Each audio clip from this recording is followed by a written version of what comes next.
Здравствуйте, меня зовут Артур Хутов, я руководитель отдела здоровья и демографии.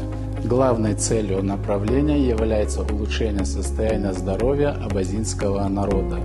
За годы работы были проведены акции по посадке деревьев в аулах, проверка питьевой воды, обучающие семинары и встречи со специалистами в области медицины и обследования разных групп населения.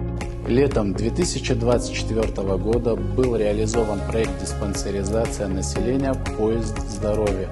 Обследования прошли порядка 350 человек. В партнерстве с Республиканским центром психолого-педагогической, медицинской, социальной помощи реализуется цикл мероприятий на базе школ и детских садов для выявления отклонения речевого развития. Более чем с 20 детьми ведется планово-коррекционная работа. Совместно с Республиканским онкологическим диспансером имени Бутова реализуется проект выявления онкологических заболеваний с выездом специалистов в населенный пункт. Приглашаем вас принимать активное участие в наших мероприятиях. Цените и берегите свое здоровье, ведь только здоровый человек может быть успешным.